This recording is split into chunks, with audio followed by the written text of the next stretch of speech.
हम खुश हैं कि आप सब जो इस सभा में जुड़ पाए। ये अद्भुत है कि परमेश्वर ने हमें यह टेक्नोलॉजी दी है जिस वजह से हम भले ही हम इतने अलग अलग जगहों से हैं इस संसार में, फिर भी हम इस प्रकार मिल सकते हैं। और मेरा ये विश्वास है कि प्रभु ने इस टेक्नोलॉजी को इस वजह से आने दिया, इस वजह से तैयार होने दिया, क्योंकि इस समय की ये ज़रूरत है। इतने लोगों के पास वो कलीसिया में नहीं जा पा रहे, सभाओं में नहीं जा पा रहे, उन्हें घर पे बैठना पड़ता है। और ये अद्भुत है कि हमारे घरों में ही हम परमेश्वर के वचन को हर दिन सुन सकते हैं अगर हम चाहे तो। और हमारे विषय के विषय में सोचते हुए इस महामारी के दौरान की खुशखबर, और सुसमाचार का अर्थ है खुशखबर, और एक परमेश्वर की संतान के लिए हमारी पूरा जीवन सुसमाचार के अनुभव में जाता है, सुसमाचार को अनुभवने में जाता है। पर उसका अनुभव करने के लिए, उसकी संपूर्णता को अनुभव करने के लिए हमें वहां शुरू करना चाहिए जहां परमेश्वर चाहता है हम शुरू करें। यह बिल्कुल उन बच्चों के समान है जो बालवाड़ी में जाते हैं। पहली बात जो उन्हें सिखाई जाती है वो है पढ़ना, अक्षर पढ़ना, ABCD या हिंदी में अ आ इ ई। और वैसे ही हमारे पढ़ाई की शुरुआत होती है हमारी मातृभाषा में या इंग्लिश में। और हमें यह समझना जरूरी है कि मसीही जीवन का ABC क्या है, मसीही जीवन के अ आ इ ई क्या है। कई लोग एक बड़ी कक्षा में जाने की कोशिश करते हैं बालवाड़ी किए बिना। और इसलिए अगर आप किसी बच्चे को स्कूल में डालो और वो 5वीं या 6ठी कक्षा में जाए, एक ऊंची कक्षा में, वो कुछ नहीं समझ पाएगा, क्योंकि उसको पढ़ना ही उसने नहीं सीखा है, उसने ABCD नहीं सीखा है। और इसलिए मैं आपको बताना चाहता हूं कि मसीह जीवन का ABCD क्या है, जो बाइबल खुद हमें बताती है। आइए हम निकालेंगे नीति वचन 9 उसका 10वां वचन। नीति वचन 9 उसका 10। यहां लिखा है, यहोवा का भय मानना बुद्धि का आरंभ है।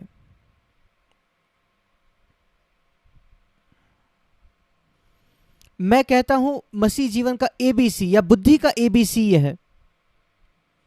इसके पहले के अध्याय में बुद्धि का प्रतिनिधित्व यीशु मसीह करता है, मानो यीशु मसीह बुद्धि है, और वही हमें हमारे जीवन में किसी भी चीज से अधिक उसकी जरूरत है, ज्ञान से भी अधिक। और बुद्धि तो परमेश्वर का ज्ञान है जो बौद्धिक ज्ञान से या बाइबल के ज्ञान से अधिक है। कई मसीहों के पास बाइबल का ज्ञान है, और मैं कई लोगों से मिला हूं जिनके पास बहुत ज्यादा बाइबल का ज्ञान है, जो परमेश्वर को नहीं जानते, बिल्कुल भी शून्य जानकारी है परमेश्वर की। बाइबल का ज्ञान परमेश्वर के ज्ञान से अलग है। आपको पढ़ा लिखा होने की जरूरत नहीं है अगर आप परमेश्वर को जानना चाहते हो तो, पर आपको परमेश्वर का भय रखना जरूरी है। और यहां भय इस शब्द का अर्थ है आदर करना, परमेश्वर का आदर रखना। वो ही बुद्धि का आरंभ है, वो बुद्धि का ABCD है। और इसलिए हमारे मसीह जीवन का ABC है परमेश्वर के लिए एक आदर और परमेश्वर का भय। और जब हमारा नया जन्म होता है, यह एक पहली बात है जो हमें सीखनी जरूरी है। और एक बहुत ही दुखी बात सारे मसीहों के साथ आज ये है, उनको ज्यादा वो परमेश्वर के अनुग्रह के विषय में सोचते हैं, परमेश्वर के भय से भी अधिक, परमेश्वर के लिए आदर से भी अधिक। क्योंकि यीशु मसीह आया परमेश्वर के अनुग्रह के संदेश को लेकर, और सुसमाचार को परमेश्वर के अनुग्रह का सुसमाचार कहा गया, वो सही है। पर जो पहले प्रेरितों के पास हमारे से ज्यादा फायदा था वो ये था, क्योंकि वो पहले उनके जीवन के 30 साल तक परमेश्वर के अनुग्रह को नहीं जानते थे। वो यहूदी थे, इस्राएली लोग थे, और वो सिर्फ पुराने नियम को जानते थे जहां अनुग्रह के विषय में कुछ भी नहीं है। वो सिर्फ परमेश्वर के भय, परमेश्वर के भय, परमेश्वर के भय को जानते थे। 30 साल तक उनके जीवन के उनके माता पिता ने उनके अंदर परमेश्वर के भय को रखा और परमेश्वर के भय को सिखाया। और उसके बाद ही उन्होंने यीशु मसीह से परमेश्वर के अनुग्रह के विषय में सुना, और उससे बहुत ज्यादा फर्क पड़ता है। इसलिए उनका जीवन इतना बदल गया जब वे पवित्र आत्मा से भर गए। वो सिर्फ परमेश्वर का अनुग्रह नहीं था, उनके पास परमेश्वर के भय की, परमेश्वर के आदर की एक नींव थी जिससे उन्होंने शुरू की। और वही आज मसीहों के जीवन की एक दुख की बात है कि बचपन से उनको परमेश्वर का भय नहीं सिखाया गया। सबसे पहले वो अनुग्रह के विषय में सिखाया जाता है। संडे स्कूल में उनको सिखाया जाता है यीशु मसीह आपके लिए मरा है, अनुग्रह अनुग्रह अनुग्रह। और कई मसीह बहुत कम परमेश्वर के भय के विषय में जानते हैं और इस वजह से वो पाप करते ही जाते हैं। और वो नई वाचा पर एक संदेश भी सुन सकते हैं कि पाप तुम पर सत्ता नहीं चलाएगा, प्रभुता नहीं करेगा क्योंकि तुम अनुग्रह के अधीन हो, पर वो सिर्फ बौद्धिक ज्ञान है, उनके जीवन में काम नहीं करता। पति पत्नी अभी भी झगड़ा करते हैं, गुस्से से चिल्लाते हैं, वो स्त्रियों के पास कुदृष्टि से देखते हैं, वो पोर्नोग्राफी अश्लील चीजें देखती है और वो परमेश्वर से कहते हैं कि मुझे क्षमा करो, और प्रभु उनको क्षमा करता है। पर कब वो पाप पर विजय पाएंगे? मसीह इस वजह से नहीं आया कि वो सिर्फ हमारे पाप को क्षमा करे। पापों की क्षमा, जैसे मैं कई बार कहता हूं, वो पुरानी वाचा का एक संदेश है, पुराने नियम का एक संदेश है। दाऊद ने भजन 103 में कहा, धन्य है प्रभु जो मेरे सारे अधर्म को क्षमा करता है। और इसलिए वो एक नया संदेश नहीं है। नया संदेश मत्ती 1:21 में वो है कि यीशु हमारे पापों से हमारा उद्धार करेगा या छुटकारा करेगा, सिर्फ पापों की क्षमा नहीं, पर पापों की माफी से भी अधिक वो उनके पापों से उनका छुटकारा या उद्धार करेगा। और ये अच्छा है कि मसीह अपने आप से सवाल करे, कितना यीशु मसीह ने मुझे अपने पापों से छुटकारा दिया है, ये नहीं कि उसने कितने मेरे पाप क्षमा किए हैं। कई मसीह इसमें आनंद करते हैं कि उनको क्षमा मिली है। मैं भी परमेश्वर को धन्यवाद देता हूं कि मेरी क्षमा प्राप्त हुई है। मैं पापी हूं जो अनुग्रह से बचाया गया हूं, और मेरे अंत तक मैं यही कहूंगा, मेरे अच्छाई से, मेरे भलाई से मेरा उद्धार नहीं हुआ है। मैं एक बुरा असफल व्यक्ति था, पर यीशु ने मेरा उद्धार किया।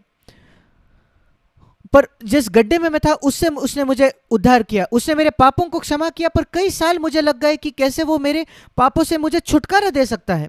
ये तभी आएगा जब हम परमेश्वर का भय रखेंगे, परमेश्वर का आदर करेंगे। परमेश्वर के भय के बाद हम पाप से घृणा करेंगे। परमेश्वर के भय के दो प्रकार है। एक तो जो पुराने नियम के लोग जानते थे, एक भय कि परमेश्वर कहीं मुझे चोट ना पहुंचाए। पर नई वाचा में जो भय हमारा है वो ये है कि कहीं मैं परमेश्वर को चोट तो नहीं पहुंचाऊंगा।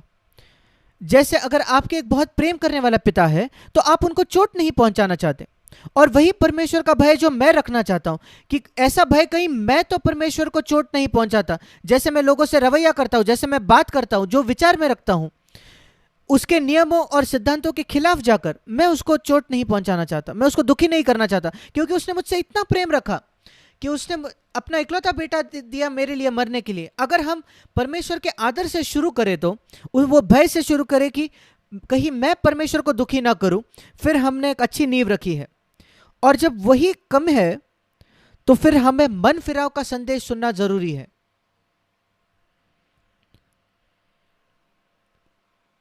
अगर हम प्रकाशित वाक्य को निकालें, प्रकाशित वाक्य की पुस्तक उसका 9वां अध्याय। प्रकाशित वाक्य एक ऐसा पुस्तक है जो अंत के दिनों के विषय में बहुत कुछ कहता है। और जब हम इस कोरोना वायरस के विषय में सोचते हैं जो हर देश तक फैल गया है, इस संसार में कोई भी देश इससे छूटा नहीं। हमारे पूरे जीवन काल में हमने किसी ने भी ऐसी कोई बीमारी नहीं देखी, या महामारी जैसे उसको कहा जाता है, जो हर एक देश में फैल चुका है। हर देश को इससे सावधान रहना पड़ता है। ऐसा कोई बीमारी आज तक ऐसी फैली नहीं है। क्या परमेश्वर इसको नहीं जानता क्या हो रहा है? मैं ये नहीं कहता कि परमेश्वर ने यह बीमारी भेजी, पर परमेश्वर कई बातों को आने की अनुमति देता है। जब अय्यूब बीमार हुआ, वो शैतान था जिसने उसको वो बीमारी दी, पर परमेश्वर को उसको आने की अनुमति दी। और परमेश्वर ने इस महामारी को भी आने की अनुमति दी है, संसार में फैलने की अनुमति दी है। उसका क्या उद्देश्य है? मेरे साथ निकालिए प्रकाशित वाक्य 9 अध्याय, प्रकाशित वाक्य 9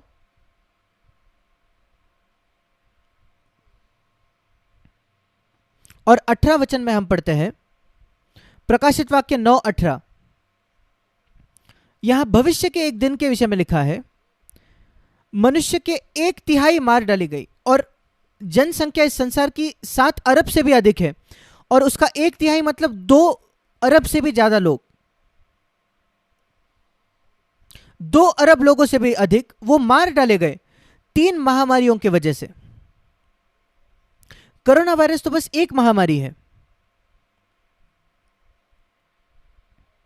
और आग और धुएं और गंधक से जो उसके मुंह से निकलते थे, और यह प्रतीकात्मक भाषा है,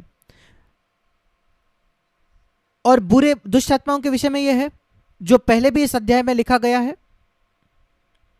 और वो आग और गंधक जो है वो प्रतीक है अलग अलग प्रकार के, शायद जंतु के या कीटाणु के, जो बीमारी लाते हैं। और क्या हुआ? 20 वचन, बाकी मनुष्यों ने जो इन मरियों से न मरे थे उन्होंने मन नहीं फिराया। क्यों? ये उद्देश्य क्या है इन महामारियों का? कि लोग अपना मन फिराए, अपने पाप से मुड़कर ये परमेश्वर की ओर मुड़े। क्या उन्होंने मन फिराया? नहीं, उनमें से कईयों ने नहीं मन फिराया। किस बात से उन्होंने मन नहीं फिराया? अपने हाथों के कामों से उन्होंने मन न फिराया।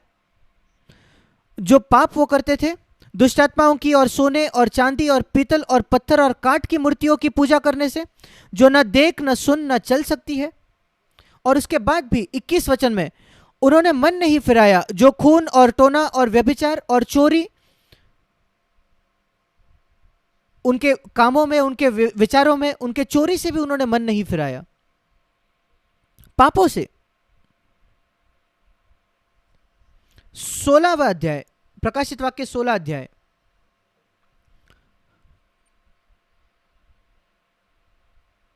प्रकाशित वाक्य 16 और उसका 8 वचन। चौथे स्वर्गदूत ने अपना कटोरा सूर्य पर उंडेल दिया और उसे मनुष्यों से आग से झुलसा देने का अधिकार दिया गया। याद रखिए, यह सब प्रतीकात्मक भाषा है, ये अक्षरशः नहीं लिखा, पर यह प्रतीक है जिसकी सच्चाई हम देखेंगे।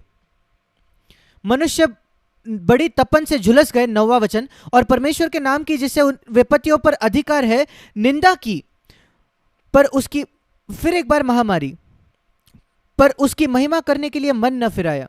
वही तो बात है, परमेश्वर इंतजार कर रहा था कि कम से कम ये विपत्तियों के बाद, तो इन महामारियों के बाद वो मन फिराएंगे, पर उसकी महिमा करने के लिए उन्होंने मन न फिराया।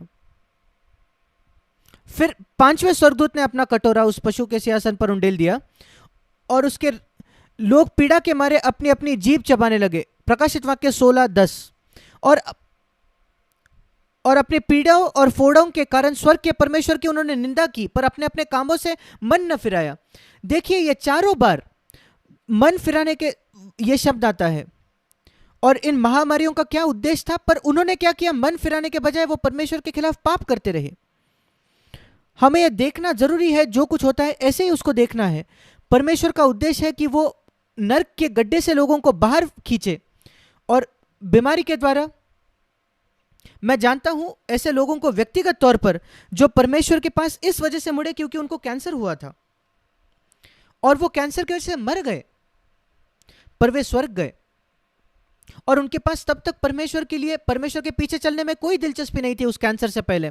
और जब उनको पता चला कि उनको वो कैंसर हुआ और वो ठीक नहीं हुए, वे परमेश्वर की ओर मुड़े और वो परमेश्वर को धन्यवाद देने लगे उस कैंसर के लिए जिसकी वजह से वो परमेश्वर के पास मुड़े थे। और इसलिए सिर्फ बीमारी के द्वारा नहीं परमेश्वर चाहता कि हम मन फिराएं, परमेश्वर चाहता है कि हम अपने पाप से पीछे मुड़े इस वजह से क्योंकि वो हम ही को हानि पहुंचाता है। सबसे पहले तो वो परमेश्वर को अपमानित करता है, पर वो हमको भी नष्ट कर रहा है। जैसे बच्चों को बुरी आदतें लगती है, या छोटे बच्चे जो मिट्टी को अपने मुंह में डालते हैं, और बच्चे जो खतरनाक बातें करते हैं जो उन्हीं को हानि पहुंचा सकते हैं, चोट पहुंचा सकते हैं। परमेश्वर हमें ऐसे बातों से दूर रखना चाहता है जो हमारी आत्मा को चोट पहुंचाए और हमें जो अंतिम में नर्क में भेज दे। और परमेश्वर जैसे संभव है हमें रोकना चाहता है कि हम नर्क में ना गिर जाए, और इस वजह से वो बीमारी तक को आने देता है, महामारियों को आने देता है। ये एक प्रेम करने वाला पिता है, परमेश्वर है, जो हमें उस नर्क के गड्ढे में गिरने से रोकना चाहता है, अपने आप को नष्ट करने से रोकना चाहता है। पर वो हमको जबरदस्ती नहीं करेगा, वो चाहता है कि हम अपना चुनाव करें। और अगर हम अपना चुनाव करेंगे और पीछे मुड़ेंगे, फिर परमेश्वर का आशीष हमारे जीवन पर होगा। और मन फिराव का संदेश जो है ये सिर्फ संसार के लिए नहीं है जो नहीं फिराता। प्रकाशित वाक्य पुस्तक में पहले बार मन फिराव का संदेश आता है, वो संसार के लिए नहीं है, वो कलीसिया के लिए है। कलीसिया को प्रभु कहता है कि तुम मन फिराओ, प्रकाशित वाक्य की पुस्तक में। और महामारी के समय अच्छी खबर, खुश खबर यह है कि हम परमेश्वर की ओर मुड़ सकते हैं। मन फिराव का यही अर्थ है कि हम परमेश्वर की ओर मुड़कर उसके पास आ सकते हैं। जो कुछ हमारे जीवन में आने की, इस संसार में आने की वो अनुमति देता है, खाने की कमतरता या हमारी नौकरी चले जाती है, सब कुछ इस वजह से बनाया गया है ताकि हम परमेश्वर की ओर मुड़े। क्योंकि अगर हम पहले परमेश्वर के राज्य और उसके धर्म की खोज करें तो उसने ये वायदा किया है कि सब वस्तुएं जो हमारी जरूरत है, रोटी, कपड़ा और मकान हमें मिल जाएगा, वो हमें प्रदान करेगा। ये बहुत स्पष्टता से सिखाया गया है मत्ती 6:33 में 31 से 34 तक। चिंता मत करो अगर तुम परमेश्वर के राज्य के पहले खोज करोगे तो। और परमेश्वर का राज्य, उसकी व्याख्या वो मिशनरी वर्क नहीं है या स्वर्ग नहीं है या वो सारी बातें नहीं। परमेश्वर का राज्य इसी पृथ्वी पर है और रोमियो 14:17 में है। रोमियो 14:17 में ये परिभाषा दी गई है। परमेश्वर का राज्य धर्म, मेल मिलाप, शांति और आनंद है जो पवित्र आत्मा से होता है। धर्म मतलब पाप से छुटकारा, शांति या मेल मिलाप मतलब परमेश्वर से क्योंकि हमारे पाप क्षमा किए गए हैं, और शांति मनुष्यों के साथ मेल मिलाप क्योंकि हम झगड़ा करना रोक देते हैं, और आनंद हमारे हृदयों में प्रभु का आनंद जो हमारा सामर्थ्य है, ये सब पवित्र आत्मा के द्वारा। और यही परमेश्वर का राज्य है रोमियो 14:17 में। और इसलिए अगर हम पहले उस राज्य के खोजी बने, धर्म के खोजी, शांति, मेल मिलाप और पवित्र आत्मा के आनंद के खोजी, तो जो कोई हमारी जरूरत है, प्रभु यहां इस वजह से नहीं है कि वो हमें लखपति बनाए, पर हमारी जरूरतों को वो पूरा करेगा। रोटी, कपड़ा और मकान और हमारे बच्चों की पढ़ाई, ताकि वो भी अपने पैसे कमा सके, प्रभु वो सब करेगा। और इसलिए वो सब बातों की रचना इस प्रकार करता है मसीहों के लिए भी, ताकि हम मन फिराए।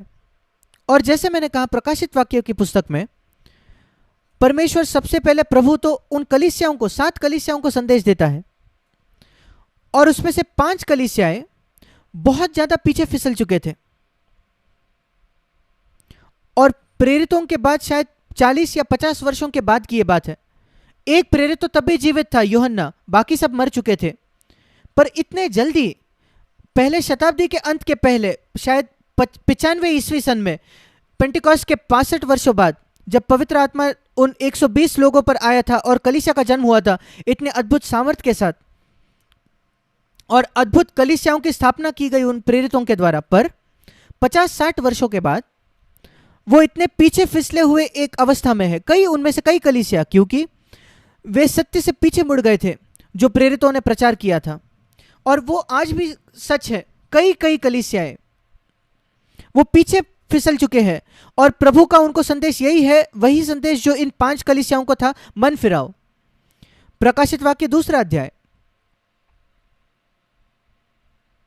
उसका 5वां वचन, तू अपने पहले सा प्रेम तूने छोड़ दिया है, तू वहां से गिर चुका है और मन फिरा। प्रकाशित वाक्य, परमेश्वर इस कलीसिया और इसके अगुआ क्यों कहते हैं, तू वैसा मुझसे प्रेम नहीं करता जैसे तू पहले मुझसे करता था। जिस दिन तेरा नया जन्म हुआ था, जहां तो इतना खुश था कि तेरे पाप क्षमा हुए, तब तू मुझसे प्रेम करता था। पर समय बीतने के बाद इस संसार का प्रेम, इस पैसे का प्रेम और पापों से प्रेम, और क्योंकि क्षमा प्राप्त आसानी से मिलता था, तुझे लगा कि परमेश्वर यीशु मसीह का लहू बहुत सस्ता है, नल के पानी के जैसे तू कभी भी अपना हाथ धो सकता है, और तू पाप को हल्के में लेने लगा, और धीरे धीरे मेरे लिए जो प्रेम था वो तू खो बैठा है। और अगर वैसा ही होता गया तो वो कहता है, मैं तेरा दीवट निकाल दूंगा, इसका मतलब मैं उस अभिषेक को निकाल दूंगा। 5वें वचन में वो अभिषेक निकाल लूंगा, और वो अगर तू नहीं चाहता तो पश्चाताप कर, मन फिरा। पहला संदेश कलीसिया को जो प्रभु देता है वो है मन फिरा। उसके बाद पिरगमुन की कलीसियाएं जो पीछे फिसल चुकी थी, प्रकाशित वाक्य 2:12, और उनको भी शुरुआत में उन्होंने अच्छी शुरुआत की, और वहां कुछ भक्तिमय लोग थे अंतिपास के जैसे, पर फिर वो बिलाम की शिक्षा से पीछे फिसल गए, जो पैसे के प्रेम की शिक्षा है। बिलाम भी पैसे के पीछे गया, एक ऐसा प्रचारक जो पैसे के पीछे दौड़ता है।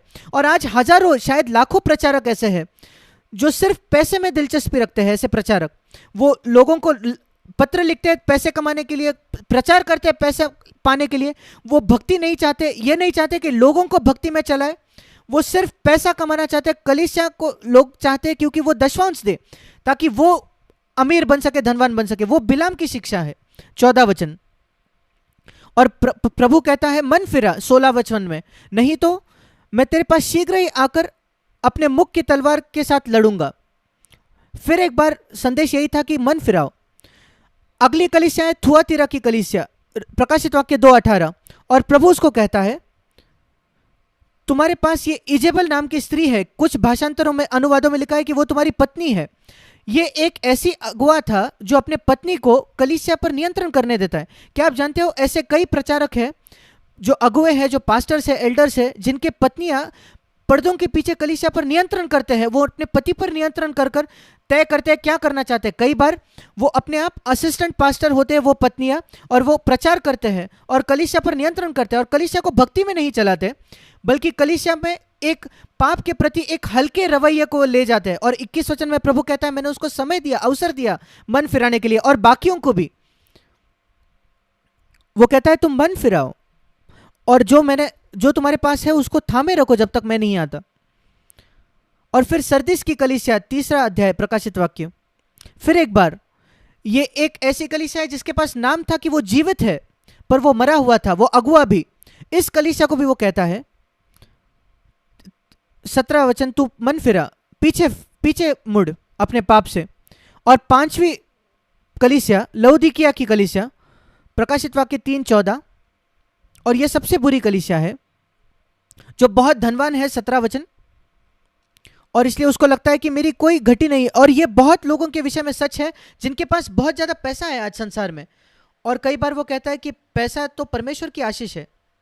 सचमुच हाँ, परमेश्वर हमारी जरूरतें पूरा करता है, पर अगर आपने बहुत पैसा कमाया तो यह मत सोचना कि वो परमेश्वर की आशीष है, क्योंकि सबसे अमीर लोग इस संसार में मसीही लोग नहीं है। जो सबसे ज्यादा अमीर लोग हैं वो अविश्वासी लोग हैं इस संसार में। उनको उनका पैसा कहां से मिला? वो तो दूसरे परमेश्वरों की आराधना करते हैं, उनको लगता है उनके परमेश्वर ने उनको पैसा दिया। तो ये मत कहना कि यीशु मसीह ने मुझे पैसा दिया।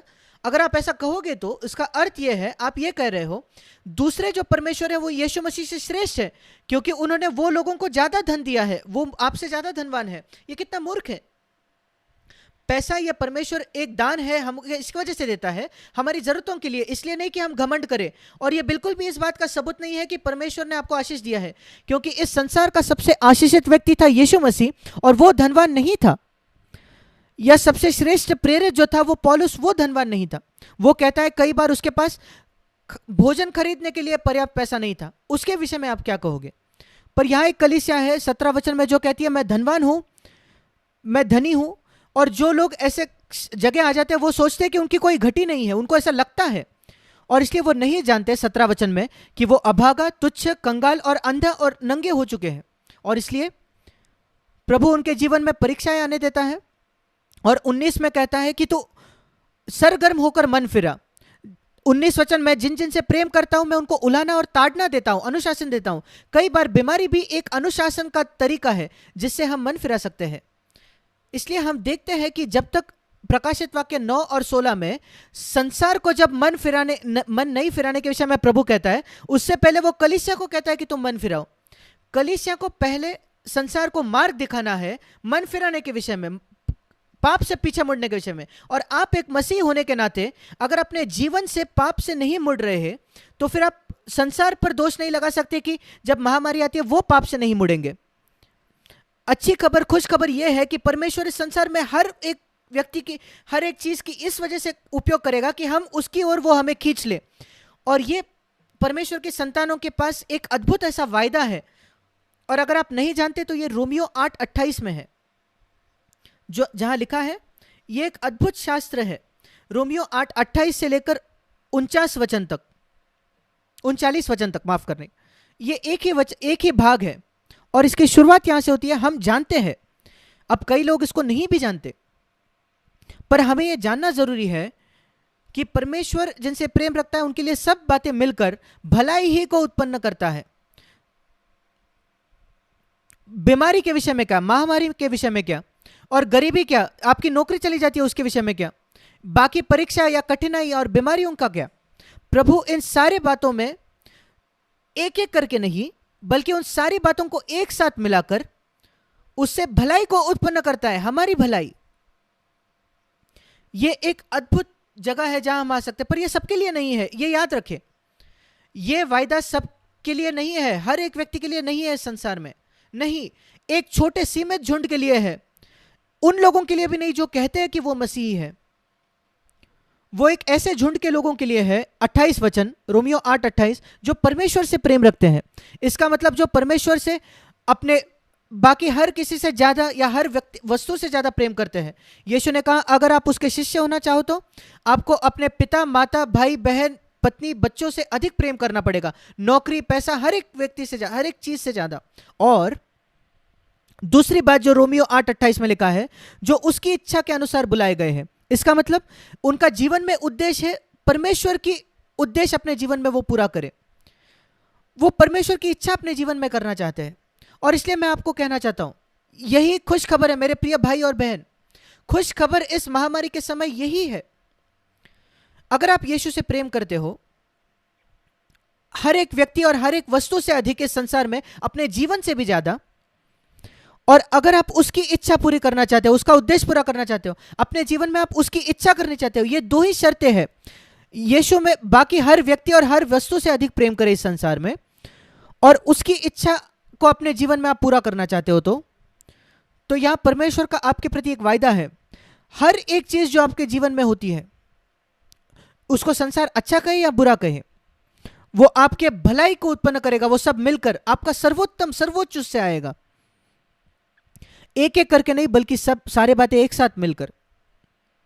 और मैं इसकी गवाही देना चाहता हूं कि जब से मेरा नया जन्म हुआ, 19.5 की मेरी आयु थी तब, अभी 61 वर्ष से भी अधिक, इस 61 वर्ष से पहले, मैं अब 81 वर्ष का हूं, यह वचन मेरे जीवन में सच्चा रहा है, सत्य रहा है, और मैं निर्भीकता से इसको कह सकता हूं। हर एक चीज जो मेरे साथ हुई है, जो आर्थिक कठिनाइयों से मैं गया, मेरे शुरुआती दिनों में जब मैंने अपनी नौकरी छोड़ दी थी प्रभु की सेवा के लिए, जब मैंने अपने सारे पैसे दे दिए थे परमेश्वर के काम के लिए, सारी मेरी बचत मैंने दे दी थी उस समय, और जो बीमारियों से मैं गुजरा हूं, जो मेरा विरोध हुआ है, जो सताव हुआ है, जो कठिनाइयों मैंने देखी है उन लोगों से जो सुसमाचार के विरोधी है, ये हर एक बात वो मेरे अच्छे के लिए, मेरे भलाई के लिए बनी है। उसने मुझे एक बेहतर मसीही बनाया है। उदाहरण स्वरूप, अगर लोग मेरी घृणा नहीं करते, मुझसे बैर नहीं रखते, फिर मैं कैसे उस आज्ञा को मानता कि जो तुमसे अपने बैरियों से प्रेम रखो। मैं परमेश्वर को धन्यवाद देता हूं उन लोगों के लिए जो मेरे बैरी है, क्योंकि उन्होंने मेरी सहायता की कि मैं एक आज्ञा रख सकूं जो मैं नहीं रख पाता अगर वो मेरे बैरी नहीं बनते। तो अगर लोग मुझे नहीं सताते मेरे विश्वास के लिए और मसीह के लिए खड़े होने के लिए और नई वाचा के सत्य के लिए, वो मुझे नहीं सताते, नहीं तकलीफ देते, फिर मैं कैसे उस वचन को आज्ञा मानता जो लिखा है, अपने सताने वालों के लिए प्रार्थना करो। मैं धन्यवाद देता हूं प्रभु को उन लोगों के लिए जिन्होंने मुझे सताया, और इसलिए जो कुछ मेरे लिए होता है वो अच्छे भलाई को उत्पन्न करता है, मुझे बेहतर मसीह बनाता है। कुछ वचनों को मैं आज्ञा मान सकता हूं जो मैं नहीं मान पाता अगर ये लोग मुझे तकलीफ नहीं देते या चोट नहीं पहुंचाते या सताते नहीं।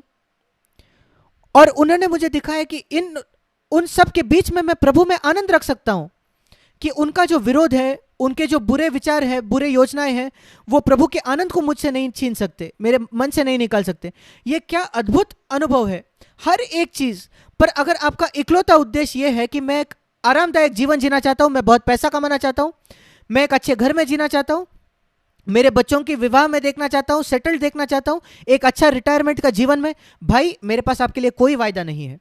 आप जीवन जैसा चाहो वैसे जी सकते हो। बाइबल के वचन में से आपके लिए कुछ भी प्रोत्साहन और सांत्वन नहीं है। पर अगर दूसरी ओर, अगर आपका उद्देश्य यीशु मसीह से प्रेम करना है सबसे बढ़कर, और परमेश्वर के महिमा के लिए जीना है, एक जलवंत गवाह बनकर आपको जीना है इस सुसमाचार के सत्य के लिए, और अपने बच्चों को भी आप वैसे ही बढ़ाना चाहते हो, और अपने पैसे और अपने घर और अपने पढ़ाई में अगर आप महिमा नहीं करते, और जो कुछ आपने इस पृथ्वी पर हासिल किया है उसमें, पर आप कहते हो कि एक ही बात जिसमें मैं महिमा कर सकता हूं वो यीशु मसीह खुद और जो उसने आपके लिए किया है, फिर रोमियो 8:28 वो आपके लिए है।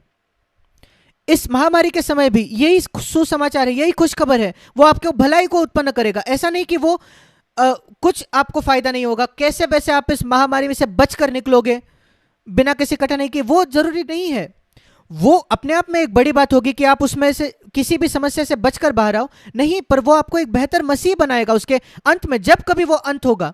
मैं नहीं जानता ये महामारी कब खत्म होगी, पर यही अच्छी खबर है कि जब वो महामारी खत्म होगी तब मैं एक बेहतर मसीह बनूंगा। मैं वो चाहता हूं, हां। और अगर प्रभु मुझे और गहरे पानी से ले जाना चाहे, अग्नि से ले जाना चाहे, तो ठीक है, मेरे साथ निकालिए भजन संहिता उसका 66 अध्याय।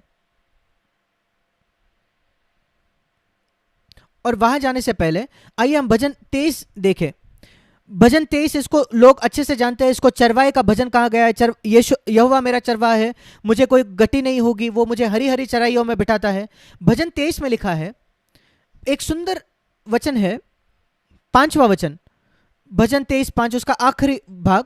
तूने मेरे सिर पर तेल मला है, यह पवित्र आत्मा के विषय में है। मेरा कटोरा उमड़ रहा है, मेरा कटोरा बह रहा है। जैसे यीशु ने कहा कि जीवन के जल की नदियां उनके हृदय से बह निकलेंगी। और ये बह निकलना, उमड़ना, ये जो शब्द है,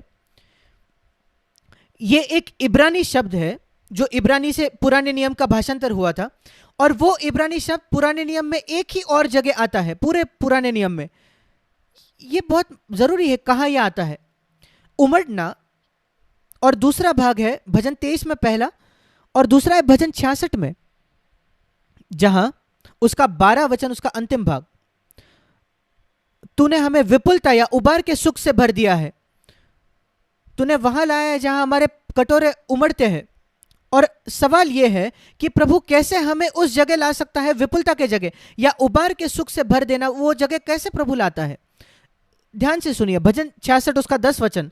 तूने हमें जांच लिया है परमेश्वर, तूने हमें चांदी के समान ताया था। वो अग्नि में, आत्मिक तौर पर उनको आग में डाला गया। तूने हमको जाल में फंसाया, मतलब आपने हमें ऐसे कठिन जगहों में लाया। आर्थिक परिस्थितियां, नौकरी चले जानी, ये सारी चीजें जो जिसकी वजह से मुझे लगता था मानो मैं जाल में फंस चुका है, उसके ऊपर भी हमारी कटी पर भारी बोझ तूने बांधा है। एक बड़ा बोझ, एक वजन मेरे ऊपर, एक बोझ जो दबा रहे हैं। और उससे भी ऊपर तूने घुड़चड़ों को हमारे सिरों के ऊपर से चलाया, मेरे सिर के ऊपर से उनको कुचलने तूने दिया, वो मुझे नीचे डाल सके। और उसके अंत में तूने आग में मुझे डाला, आत्मिक तौर पर। और कई कठिन परिस्थितियां आग जैसे, और आग से निकालकर गहरे पानी में तूने मुझे डाला। और उन सारे के बीच में, इन सारे परीक्षाओं के बीच में तूने हमको उबार के सुख से भर दिया, या ऐसे जगह लाया जहां जीवन जल की नदियां मुझसे बह देती हैं, एक विपुलता की जगह। और परमेश्वर हमको कठिनाइयों से लाता है एक विपुलता की जगह पे। और हमको परीक्षाओं को उससे ही देखना है जैसे जिम के अंदर जो मशीन्स होते हैं, एक जिम या एक व्यायामशाला जो होती है, वहां लोग एक्सरसाइज करने जाते हैं अपने मसल्स बनाने को, मांसपेशियां बनाने को। और इस जिम के बाहर एक बहुत ही मसल्स के आदमी का चेहरा होता है, पिक्चर होता है, फोटो होता है। और लोग कहते हैं तुम भी ऐसी बॉडी बनाओगे अगर तुम इस जिम में आ सकते हो तो। और लोग ऐसे मसल्स बनाते भी है, इस हमारे शरीर में ऐसे मसल्स है। जब मैं उन लोगों के चित्र को देखता हूं मैं अचंभित होता हूं कि इतने मसल्स एक जिम में जाकर लोग बना सकते हैं। और लोग वहां जाकर, पर वो मसल्स बनाने का एक ही जरिया है, अगर हम उन मांसपेशियों को, तनाव को महसूस करवाए उस अलग अलग मशीन्स के द्वारा, जिम में, हाथ में, पैर में, आपके मुंडी में, आपके कंधों में, आपके पेट में, छाती में, उस सारे जो मांसपेशियां हैं, वो सारे मसल्स जब वो तनाव को महसूस करते हैं, खिंचाव को महसूस करते हैं, उस प्रकार से वो मसल्स बन जाते हैं। और वो सारे जो मशीन है वो इसी वजह से है, ताकि लोग के मांसपेशियों में वो तनाव और खिंचाव महसूस हो। और वैसे ही परमेश्वर हमको भी मजबूत बनाता है। और इसलिए अगर हम इन, जो मनुष्य जिम में नहीं जाता वो मसल्स नहीं बना सकता, वो अगर एक्सरसाइज नहीं करे, वो तनाव और खिंचाव को ना महसूस करे, तो वो कभी मजबूत नहीं बनेगा। और एक मसीह जो कभी परीक्षाओं में नहीं जाता, कभी किसी टेंशन से नहीं जाता, वो कभी मजबूत नहीं बनेगा। और एक सच्चा मसीही वो पाएगा कि महामारी में भी परमेश्वर उसको एक विपुलता की जगह लाएगा जहां जीवन जल की नदियां उससे बहेंगी, अगर वो सही प्रतिक्रिया देगा तो। और उसकी शुरुआत होती है परमेश्वर का आदर करने से।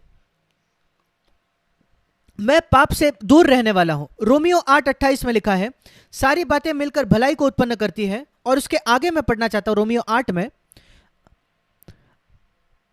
जिसने अपने निज पुत्र को भी न रोक छोड़ा, रोमियो 8:32, परंतु उसे हम सब के लिए दे दिया उस क्रूस पर, क्या वो उसके साथ हमें और सब कुछ क्यों ना देगा। क्या आपको कोई संदेह है, कोई शक है, तो इस वजन से आपका सारा चिंता और भय निकल जाना चाहिए। अगर परमेश्वर ने अपने निज पुत्र को भी न रख छोड़ा पर उस क्रूस पर आपके लिए दे दिया, वो क्यों बाकी चीजें आपको और नहीं देगा। जब आप एक पापी थे उसने आपसे प्रेम किया, जब हम पापी थे, अब तो हम उसके बच्चे हैं, क्या वो और हमारी देखभाल नहीं करेगा। दूसरा उदाहरण देने के लिए, हम सड़क के भिखारी थे और उसने तब हमें उठाया और हमें अपने बच्चे बनाया, और अब जब हम उसके संतान हैं, क्या वो हमारे लिए और नहीं करेगा? जरूर। और फिर आगे लिखा है, जो कुछ हो जाए मैं इस बारे में निश्चित हूं कि इन सारी बातों में 37 वचन, पहले 35 वचन में पढ़ता हूं, कौन हमको मसीह के प्रेम से अलग करेगा? क्या क्लेश या संकट या उपद्रव या अकाल या नंगाई या जोखिम या तलवार या महामारी हम जोड़ सकते हैं? कुछ भी नहीं, कुछ भी नहीं। इन सब बातों में, परंतु एक महामारी के समय में भी हम उसके द्वारा जिसने हमसे प्रेम किया है, जयवंत से भी बढ़कर है। लड़कर विजय पाना यही एक बड़ी बात है, पर यहां लिखा है जयवंत से भी बढ़कर। उस सामर्थ्य के द्वारा जो हमें जो प्रेम करता है वो देता है। परमेश्वर का प्रेम जो है हमारे प्रति, वो हमें मजबूत बनाए रखता है इस महामारी के समय। और वही शैतान चाहता है कि आप उस पर शक करें, संदेह करें। और परमेश्वर, शैतान यही चाहते हैं कि आप इस पर शक करें कि परमेश्वर आपसे प्रेम नहीं करता। यह बकवास है। उसने मुझसे प्रेम किया, उसने इतना प्रेम किया कि अपना बेटा दे दे, और मेरे जरूरत के समय वो मुझे नहीं छोड़ेगा, नहीं त्यागेगा। असंभव है। वो मुझे उस नदी के आधे पार ले जाके बीच में नहीं छोड़ देगा कि मैं तुझसे थक गया और वो मुझे डूबने के लिए नहीं छोड़ेगा। नहीं, कितनी भी बड़ी वेव्स क्यों ना आ जाए, वो मुझे अगले और ले जाएगा। मैं आपसे कुछ पूछना चाहता हूं, जब परमेश्वर ने आपका उद्धार किया, वो जब कभी हुआ होगा जब मसीह आपके जीवन में आया, क्या आप विश्वास करते हो परमेश्वर भविष्य को जानता है? क्या आप विश्वास रखते हो कि परमेश्वर पहले से जानता था? कई सालों पहले, शायद 20 साल पहले आपने नया जन्म पा दिया, 10 साल पहले या 5 साल पहले या 50 साल पहले, कोई फर्क नहीं पड़ता। क्या आप विश्वास रखते हो जब परमेश्वर ने आपको अपना संतान बनाया, वो भविष्य में देख सकता था और देख पाता था हर एक बुरी बात जो आप करने वाले हो, हर एक गलत बात, हर एक बुरी चीज जो आप करने वाले थे? आपका परमेश्वर की संतान बनने के बाद क्या आप सोचते हो परमेश्वर जानता था? हां, जरूर। और उसके बावजूद उसने आपको चुन लिया। वो हमारा दुल्हा है। उसने हमें चुना ताकि हम उसकी दुल्हन बन सके। मैं कई बार पतियों से पूछता हूं, बाइबल कहती है कि हमें अपने पत्नियों से वैसा प्रेम करना है जैसे यीशु मसीह ने इस कलीसिया से प्रेम रखा। और मैं पतियों से यह प्रश्न करता हूं, अब जो तुम इतने सालों से विवाहित हो, शायद 15, 20, 25 सालों से, और तुमने अपने पत्नी के सारे दोष, सारी कमियां देखी है, सारी बुरी बातें जो उसने की, जो बुरी बात तरीके से उसने आपसे बात की, अगर आप पहले से इसको जानते थे विवाह से पहले, क्या आप तभी उसको चुनते? यह बहुत बड़ा सवाल है। कई पति अगर ईमानदार है तो वो कहेंगे नहीं, मैं उसको नहीं चुनता। और अगर आप किसी और को चुनते तो शायद वो इससे भी बुरी निकलती, बदतर निकलती। ये ना भूले। पर दिलचस्प बात यह है, यीशु मसीह सारी बुरी बातें जानता था जो हम करते थे, कर सकते थे आगे भविष्य में। हमको चुनने से पहले वो जानता था, क्योंकि वो भविष्य को पहले से जानता है। और वो सारी बुरी बातें जानता है जो 20 साल में, अगले 20 साल में आप करोगे या यीशु आने के पहले आप करने वाले हो। और उसने फिर भी आपको चुना। क्या यह अद्भुत नहीं है? फिर हमें क्या करना चाहिए? क्या हमें उसका फायदा उठाना है? उसके प्रेम का फायदा उठाकर पाप पे जीना है? हमें शर्म आनी चाहिए अगर यह हमारी प्रतिक्रिया हुई तो। प्रभु, मुझे शर्म आती है कि मैंने तेरे प्रेम की प्रतिक्रिया इस प्रकार से, इतने स्वार्थी तरीके से दी है। मैं प्रतिक्रिया इस प्रकार देना चाहता हूं, उसी प्रेम से जो तूने मुझसे प्रेम किया। वैसे हमें प्रतिक्रिया देनी चाहिए इस सत्य को जानकर कि यीशु जो हमारी सारी बुरी बातों को जानकर जो हम सोचते या बोलते या करते, फिर भी उसने हमें चुन लिया और उसने हमें अपनी संतान बनाया। हमारी कृतज्ञता कितनी ही बड़ी होनी चाहिए। मन फिराओ अपने पाप से। जो कुछ आप जानते हो पाप है, जो परमेश्वर को अपमानित करता है, उससे पीछे मुड़ो। परमेश्वर का आदर, परमेश्वर का भय, यह भय कि कहीं आप परमेश्वर को चोट नहीं पहुंचाओ, उसको दुख नहीं। क्या आपने उसको दुखित किया है? मेरे भाई, मेरे बहन, अपने जीवन को परख कर देखिए। क्या आप यीशु मसीह को दुख ला रहे हो, चोट पहुंचा रहे हो? अपने स्वर्गीय पिता को क्या आप चोट पहुंचा रहे हो? आप जैसे बात करते हो, जैसे आप लोगों से बर्ताव करते हो, आप लोगों को क्षमा नहीं करते। ये एक बात है जो परमेश्वर मेरे हृदय पर बहुत जोर देता है कि मैं उस पर जोर दूं अपने प्रचार में। हर एक व्यक्ति को क्षमा करो। कई लोग, उनके जीवन बहुत बुरे होते हैं क्योंकि वो क्षमा नहीं करते दूसरों को। मैं आपसे को एक सवाल पूछना चाहता हूं, जरूरी सवाल। क्या आपकी एक बहुत कठिन सास है? क्या आपने उसको क्षमा किया है? जो कुछ बुरा उसने आपके प्रति किया है उसके लिए। क्या आपको बहुत कठिन एक दामाद मिला है या एक बहू बहुत कठिन है आपकी? या आपका बेटा बेटी जिसकी वजह से आपको बहुत समस्या का सामना करना पड़ा, ठीक है, क्या आपने उनको क्षमा किया है? आप तो मसीह हो, आपको उदाहरण होना है। आपको सबसे पहले वो पाप की क्षमा करना दिखाना चाहिए किसी भी बात से पहले। क्या आपने उन लोगों को क्षमा किया है जो आपके ऑफिस में जिन्होंने आपको चोट पहुंचाई, आपके रिश्तेदार, आपके बाजू आजू बाजू रहने वाले, जिन लोगों ने आपकी जायदाद चुरा ली जो आपकी जायदाद थी, क्या आपने उनको क्षमा किया है? क्या आपके खिलाफ किसी ने भी बड़ा अपराध किया है, जो इससे भी बड़ा अपराध जो आपने परमेश्वर के खिलाफ किया हो? परमेश्वर के खिलाफ हमारा पाप इतना बड़ा है और उसने वो पूरा क्षमा कर दिया। वो हमें बुलाता है कि हम भी दूसरों को क्षमा करें। और इस संघर्ष और महामारी और अनिश्चितता का समय एक ऐसा समय हो कि हम परमेश्वर के निकट आए और हमें सहायता करे कि हम सबको क्षमा करें। क्या आपने अपने पत्नी को क्षमा किया है? सारी मूर्ख बातें और बुरी बातें जो उसने आपके खिलाफ की, क्या आपने आपके पति को क्षमा किया है? क्यों उसने आपको छोड़ दिया या अविश्वासु था या जो कुछ उसने किया हो, वो कहते उसने वो कितनी बुरी बात उसने की, मैं उसको नहीं क्षमा कर सकता। फिर आप जानते हो परमेश्वर क्या कहता है? मैं आपको क्षमा नहीं कर सकता। मत्ती 6:14, यह बिल्कुल स्पष्ट है। अगर आप दूसरों को क्षमा नहीं करोगे तो आपका स्वर्गीय पिता भी आपको क्षमा नहीं करेगा। और अगर एक बात से हमें मन फिराने की जरूरत है, और हमने प्रकाशित वाक्य में देखा कैसे महामारियों का उद्देश्य यह है कि लोग मन फिराए, और एक बात जिससे हमें मन फिराने की जरूरत है वो है लोगों को क्षमा न करना, ऐसा एक रवैया रखना, लोगों से कड़वाहट रखना। मैं यह भी कहना चाहता हूं, हम अपने याददाश्त से वो बातें नहीं निकाल सकते। वो जो चीजें और जो घटनाएं जो हो गई वो हमारे याददाश्त में रहेंगी, हम उससे नहीं छुटकारा पा सकते। वो बातें हमारी याददाश्त में रह जाते, पर हमारे हृदय में हम लोगों को क्षमा कर सकते हैं। हमारे हृदय और याददाश्त में बहुत बड़ा फर्क है। मैं वो सब बुरा नहीं भूल सकता जो मैंने किया या जो दूसरों ने किया, ये तो याददाश्त की बात हो गई। पर मैं जानता हूं कि मेरा अतीत परमेश्वर यीशु के लहू से पूरा साफ हो चुका है और मुझे उसकी चिंता करने की जरूरत नहीं। और मैं जानता हूं जिसने मुझे चोट पहुंचाई, मैंने हर एक व्यक्ति को क्षमा किए, इसलिए मैं साफ हूं। यद्यपि वो चीजें मेरी याददाश्त में, क्या आप नहीं जानते, याद रखते उन सारी बुरी बातों को जो आपने की, आपके उद्धार से पहले, उद्धार से बाद? पर आप जानते हो कि आपने मन फिराया और परमेश्वर ने आपको क्षमा किया, पर फिर भी आप याद है, पर आपको अपराधी नहीं लगता, दोषी नहीं लगता, क्योंकि यीशु मसीह के लहू ने आपको शुद्ध किया है। और अगर यीशु के लहू ने आपके लिए इतना सब किया है, तो क्या आपको नहीं लगता कि आपको दूसरों को दया दिखाना है? और इसलिए उससे मन फिराइए इस महामारी के समय। एक दूसरी बात जो इस समय हमारे मन में आती है वो है भय। भविष्य में क्या होगा? अगर बातें ऐसे ही चलते रही, अगर महामारी अगले 2-3 साल तक चलती रही, तो क्या हम जीवित रहेंगे? अगर 5 साल तक महामारी रही तो क्या? हमको लगा कुछ महीनों में महामारी चले जाएगी, अगर अगले 5 साल तक महामारी टिकी रही तो क्या होगा? मैं आपको एक वचन दिखाना चाहता हूं, यशायाह का पुस्तक, उसका 8वां अध्याय, यशायाह 8 में और 12 और 13 वचन, उसका अंतिम भाग 12 वचन का, यशायाह 8:12। यहां राजद्रोह के विषय में लिखा है, यशायाह 8:12। ये सारे लोग उसको राजद्रोह कहते हैं, और उस राजद्रोह की जगह आप उसको महामारी पढ़ सकते हैं। सब लोग कहते हैं कि यह महामारी है, यह गंभीर है और यह इतने लोगों को मारने वाला है, और वो अभी तक उसकी इलाज नहीं मिला। पर तुमको उससे भय नहीं रखना है।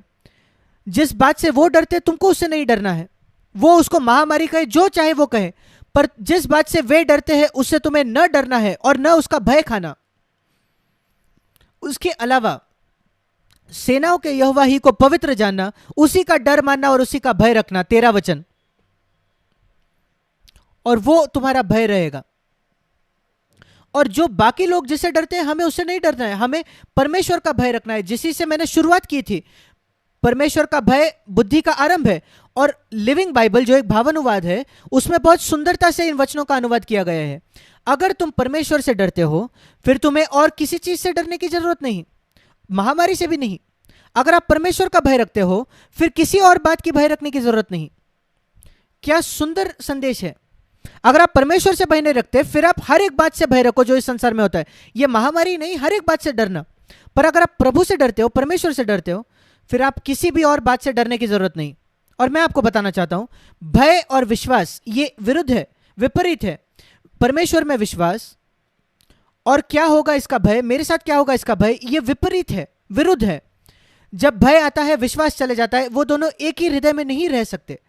जब विश्वास आता है भय भाग जाता है। आपको चुनाव करना है, आप क्या चाहते हो अपने हृदय में, एक प्रेम करने वाले पिता में विश्वास और यीशु जो हमारा उद्धार करने वाला है, या भय जो आपके अंदर अखबारों से डाला जाता है, समाचारों से डाला जाता है जो इंटरनेट पे है, और लोग क्या कहते हैं आपके आसपास में, और वो क्या कहते हैं आगे क्या होने वाला है, कोई भविष्य नहीं जानता परमेश्वर के अलावा, पर फिर भी वो कहते हैं कल ये होगा, और आप वो सब सुनते हो, वो सब सुनते हो, और अपने मन को आप इससे भर लेते हो जो लोग कहते हैं, परमेश्वर के वचन से भरने के बजाय और परमेश्वर की वायदों के बजाय।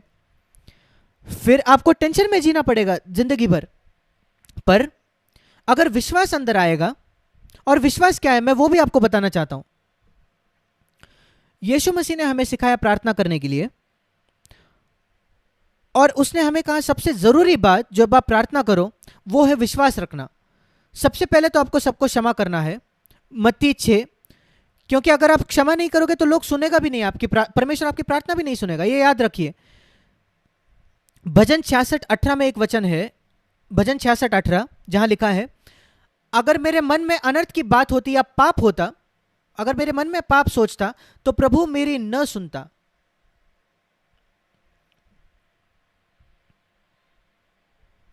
यह परमेश्वर का वचन है।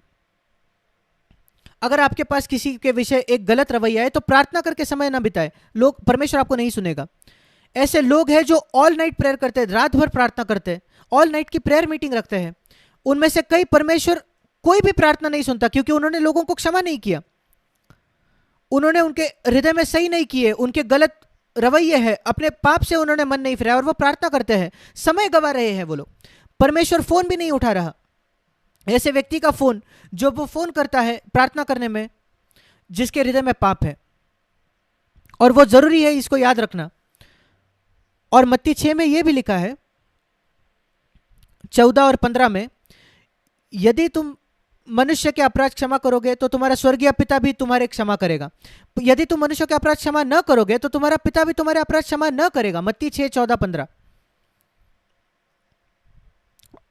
और अगर परमेश्वर आपको क्षमा नहीं करेगा, वो आपकी प्रार्थना नहीं सुनेगा, आपके पास एक गलत रवैया है। और इसलिए जब प्रार्थना करो, यीशु ने कहा, ये याद रखिए कि पहले आपने दूसरों को क्षमा किया है, और दूसरा तो अगर आपने किसी को चोट पहुंचाई है तो मत्ती 5, 23 और 24, आप जब उस वेदी पर आए, अगर आपने किसी का दिल दुखाया, पहले जाकर मेल मिलाप करो, क्षमा मांगो। अगर परमेश्वर आपकी प्रार्थना नहीं सुनेगा, अगर आपने किसी को दुखाया है और उससे क्षमा नहीं मांगी, या किसी ने आपको दुखाया और आपने उसको क्षमा नहीं किया, तो अपना समय मत गवाओ प्रार्थना करके, ये आप समय गवा रहे हो। पहले अपने हृदय को साफ करो, और उसके बाद जब आप आपके हृदय को साफ कर चुके हो तो फिर यीशु ने कहा मत्ती 6:9, तुम इस रीति से प्रार्थना किया करो। आपको यही प्रार्थना दोहरानी नहीं है, यह एक नमूना है, आपको इस रीति से, इस तरीके से प्रार्थना करनी है। यह तरीका क्या है, यह रीति क्या है? जब आप अपने प्रार्थना की शुरुआत करो, यह मत कहो कि प्रभु मेरी ये तकलीफ है, मेरी बीमारी है, मेरा बच्चा बीमार है, मेरा ये समस्या है, मुझे पैसा चाहिए, मुझे नौकरी चाहिए, मुझे पत्नी चाहिए। नहीं, ऐसी शुरुआत मत करो। हमारी सारी समस्याएं इस वजह से है क्योंकि हम अपनी प्रार्थना ऐसे शुरू करते हैं। शुरुआत परमेश्वर से कीजिए और उसके राज्य से।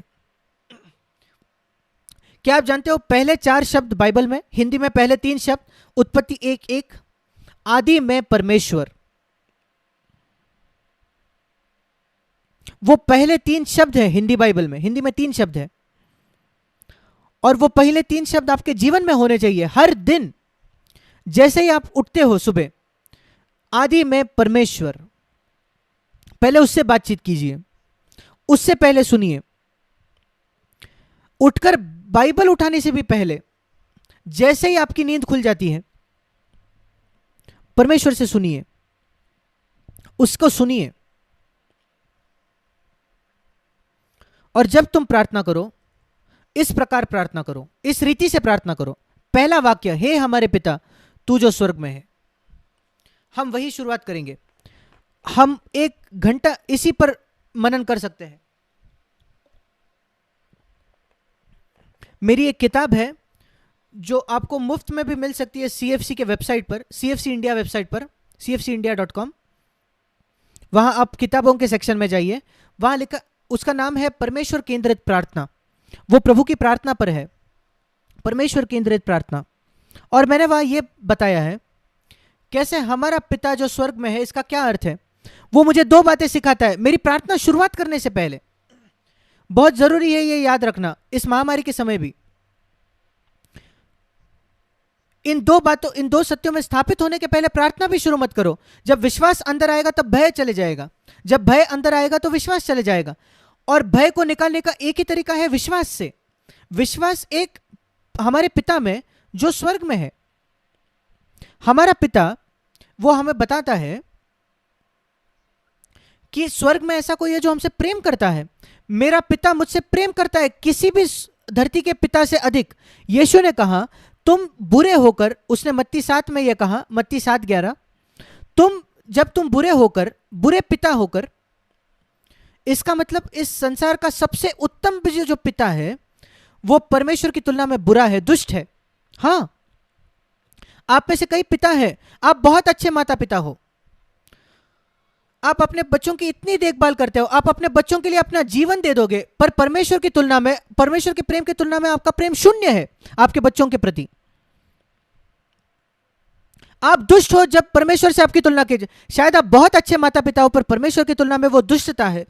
आप दुष्ट होकर भी, आप बुरे होकर भी, मत्ती 7:11, अपने बच्चों को अच्छी वस्तुएं देना जानते हो, तो तुम्हारा स्वर्गीय पिता अपने मांगने वाले को अच्छी वस्तुएं क्यों ना देगा।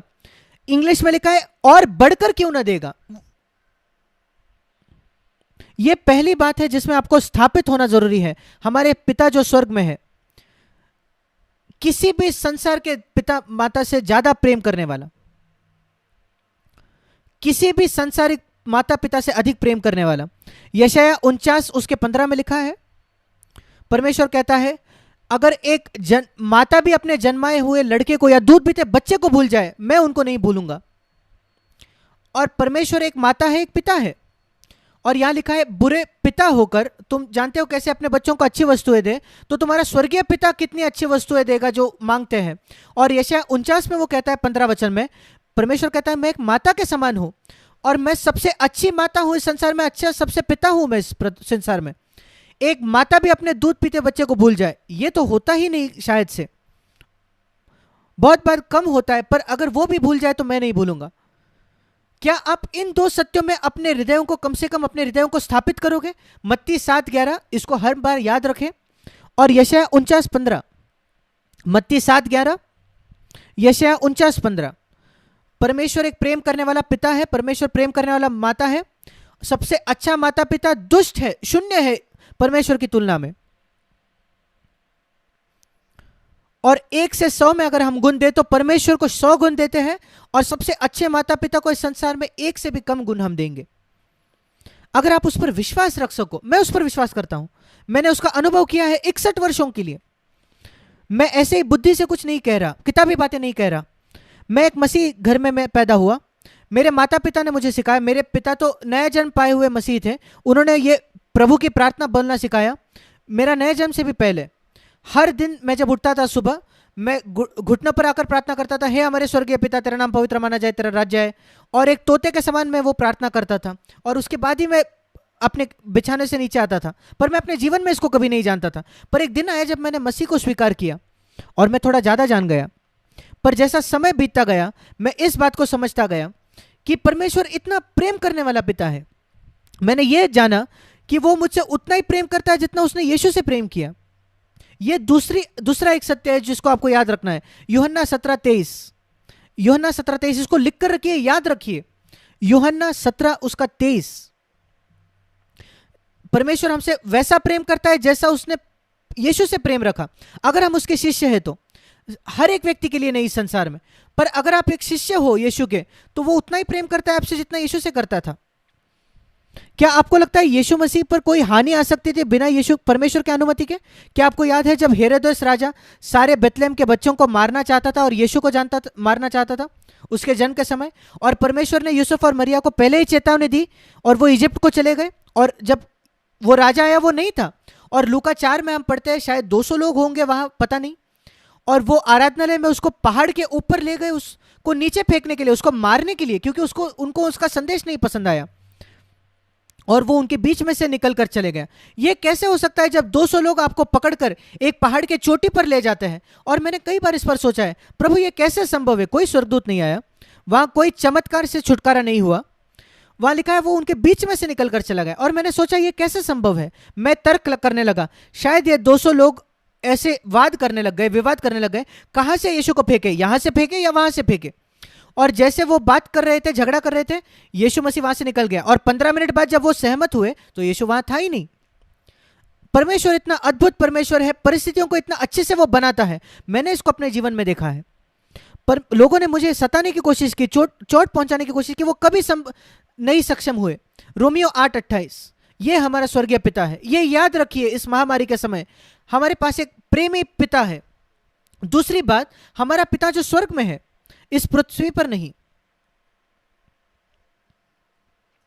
इस संसार, स्वर्ग में रहने वाला मतलब जो इस संसार को चलाता है। मेरा परमेश्वर इस सृष्टि को चलाता है, वो हर एक बात के नियंत्रण में है।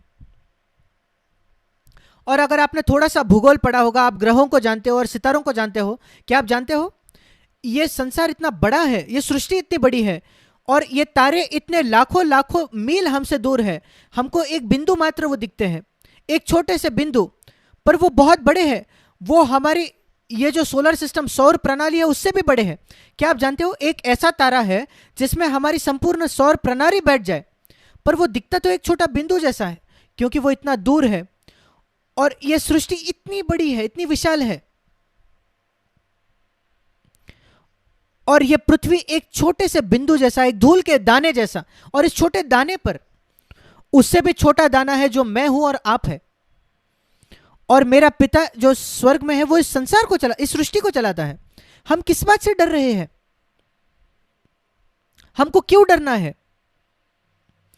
यीशु मसीह ने कहा मत्ती 28:18 में, स्वर्ग और पृथ्वी का सारा अधिकार मुझे दिया गया है। हां, क्योंकि वो मरकर जी उठा, पिता ने उसको पूरा अधिकार दिया, स्वर्ग और इस पृथ्वी पर भी। वो नियंत्रण में है, इस महामारी के नियंत्रण में है। वो तय करेगा वो कब तक सीमित है, कब तक चलेगी ये महामारी, और कोई मनुष्य उसके हाथ को रोक नहीं सकता। पुराने नियम में हम एक राजा के विषय में पढ़ते हैं, बहुत दुष्ट राजा था, नबूकदनेस्सर नाम का। दानियल की पुस्तक में हम इसको पढ़ते हैं। वो बेबीलोन का राजा था, और वो इतना गर्व से भर गया, घमंड से भर गया कि परमेश्वर ने उसको दंडित दिया, और एक बहुत ही कठोर दंड उसको दिया गया। और वो एक प्राणी के जैसे बन गया, वो घास फूस खाने लग गया कई सालों तक। और फिर उसने मन फिराया, जब उसको पता चला कि परमेश्वर है जिसने उसको वैसे नम्र किया था, नीचे लाया था, और परमेश्वर ने ही उसको राज्य दिया था। और जब उसने मन फिराया, और जब वो परमेश्वर के पास आया मन फिराकर, मैं चाहता हूं कि आप सुनो ये शब्दों को जो उसने कहे। दानियल 4:34 और 35, दानियल 4:34 और 35, अद्भुत ऐसे शब्द है। मैंने देखा है पूरे बाइबल में परमेश्वर के सर्वसत्ता के बारे में सबसे सिद्ध शब्द है पूरे बाइबल में। और ये एक अन्य जाति के राजा ने कहा जब उसने मन फिराया। दानियल 4 उसका 34 और 35, उस कठोर दंड के बाद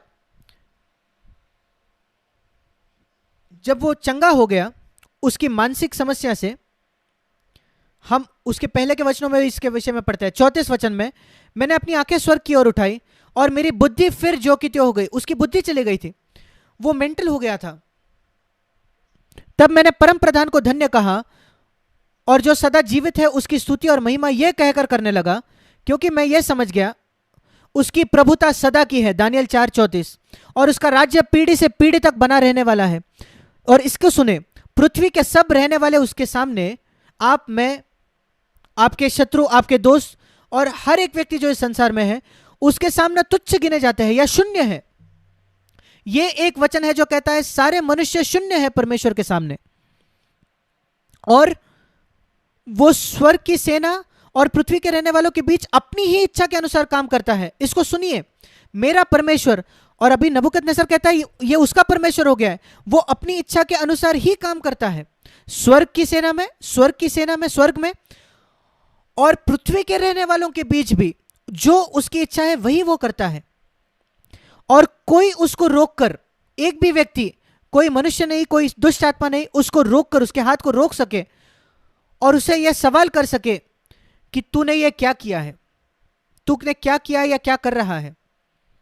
क्या अद्भुत वचन है जिस पर हम विश्वास रखते हैं इस महामारी के समय। परमेश्वर उसकी ही इच्छा के अनुसार करता है, स्वर्ग में और पृथ्वी में, और कोई उसको रोक नहीं सकता, कोई उसको प्रश्न नहीं कर सकता कि तू क्या कर रहा है, क्यों तूने ये किया है और कब तक ये चलने वाला है। पर इस सब के बीच में इस स्वर्गीय पिता, प्रेम करने वाले पिता के बच्चों के अनुसार हम विश्राम में रह सकते हैं। अगर आप परमेश्वर से डरोगे, भय रखोगे, आपको किसी और बात की भय रखने की जरूरत नहीं। जब विश्वास अंदर आएगा, भय चले जाएगा बाहर। और आइए हम इस बात में, इस विश्वास में स्थापित हो जाए इन दिनों, सारे चिंता को निकाल दे। जब यीशु ये कह चुका था, 3 बार उसने कहा, मत्ती 6 में उसने कहा, हमारा पिता जो स्वर्ग में है वैसे ही हमें प्रार्थना करता है, उसका राज्य पहले आने जाए, हमारी दिन भर की रोटी आज हमें दे, मत्ती 6:11। आपको लगता है परमेश्वर उसमें दिलचस्पी नहीं रखता, आप उसके लिए प्रार्थना कर सकते हो, प्रभु हमारी दिन भर की रोटी तो आज हमें दे,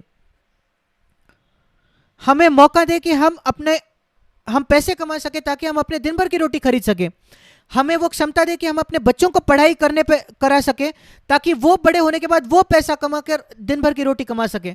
दिन भर की रोटी प्रार्थना करना एक अच्छी प्रार्थना है। हमारे पिता को जो स्वर्ग में है, हमारे पिता जो स्वर्ग में है, हम चाहते हैं कि तेरे नाम की महिमा पाए, तेरा राज्य आए, जल्दी आ जाए यीशु मसीह, हमारी दिन भर की रोटी तो आज हमें दे ताकि हम इस संसार में जी सके और तेरी महिमा कर सके। और 12 वचन, हमारी क्षमा कर जैसे हमने औरों को क्षमा किया है, ये जरूरी है।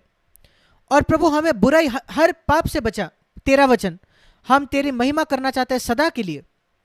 ये सब प्रार्थना करने के बाद वो कहता है 25 वचन में, मत्ती 6:25,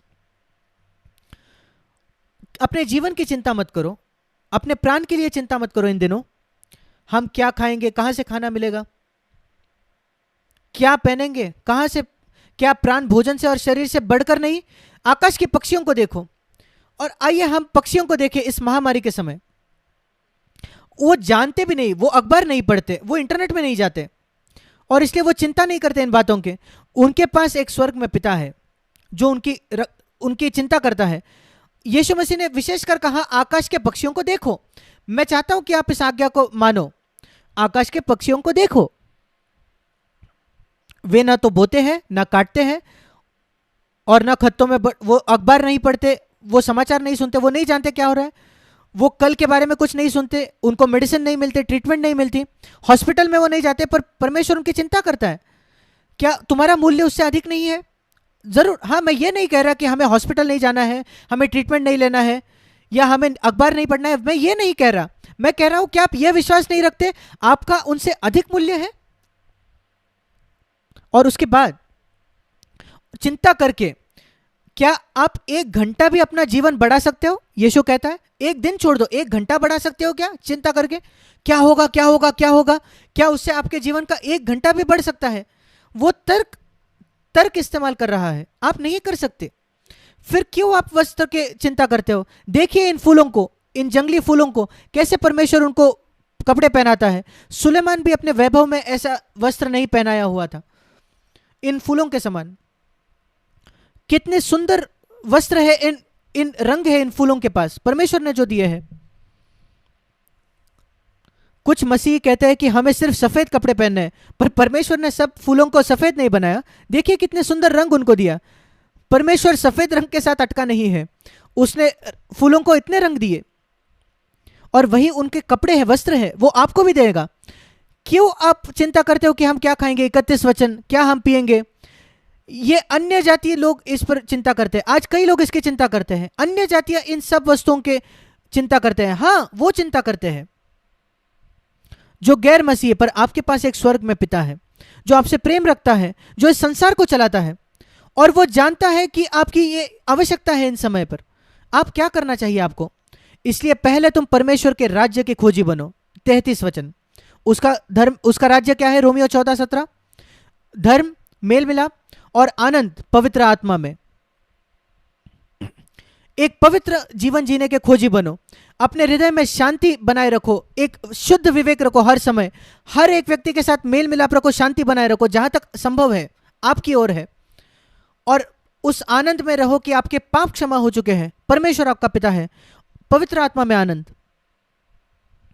और ये सारी बातें जो आपकी जरूरत है, आपकी जरूरत के अनुसार वो आपको मिल जाएगी। और यही अंतिम वचन है, 34 वचन, अतः कल की चिंता मत करो, क्योंकि 3 बार वो कहता है चिंता मत करो। वो कहता है हमारे पिता को हम स्वर्गीय पिता कहें, और चिंता मत करो 25 वचन, चिंता मत करो 31 वचन, चिंता मत करो 34 वचन। 3 बार चिंता मत करो, चिंता मत करो, चिंता मत करो। यह परमेश्वर का संदेश है इस समय। कल की चिंता मत करो।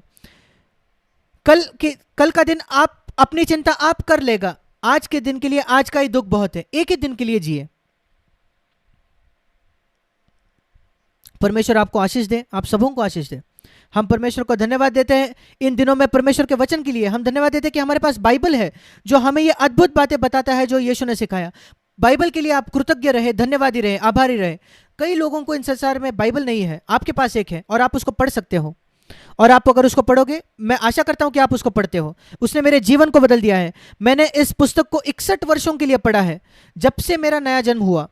उसने मेरे जीवन को बदल दिया है, उसने मेरे जीवन में विश्राम लाया है, और मैं अपने परिवार को सही से बढ़ा सका हूं उस वजह से। और वो आपके लिए भी यही होगा। परमेश्वर आपको आशीष दे, आप सबको। आइए हम एक क्षण प्रार्थना के लिए सिर झुकाएंगे। और जैसे हमने अपने सिरों को झुकाया, क्या आप परमेश्वर को, प्रभु को मांगोगे कि वो आपको याद दिलाए जो बातें आपने सुनी, जो कुछ आपने सुना, और सही समय पर वो आपको इन बातों की याद दिलाए, उस सही शब्द को याद दिलाए जिसकी जरूरत है। पवित्र आत्मा अद्भुत तरीके से ये कर सकता है। स्वर्गीय पिता, मैं प्रार्थना करता हूं प्रिय भाई और बहनों के लिए और दोस्तों के लिए जिन्होंने आज मुझे सुना है और जो भविष्य में इस संदेश को सुनेंगे। मैं प्रार्थना करता हूं कि वो सचमुच विश्वास में स्थापित हो जाए और तुझे आदर करना सीखे, और एबीसी मसीह जीवन का एबीसी सीखे, और उस एबीसी से आगे बढ़कर बुद्धि के बड़े बड़े कक्षाओं में हो जाए जो आप चाहते हो कि हम सबके पास हो। यीशु के नाम से मांगते हैं, आमीन।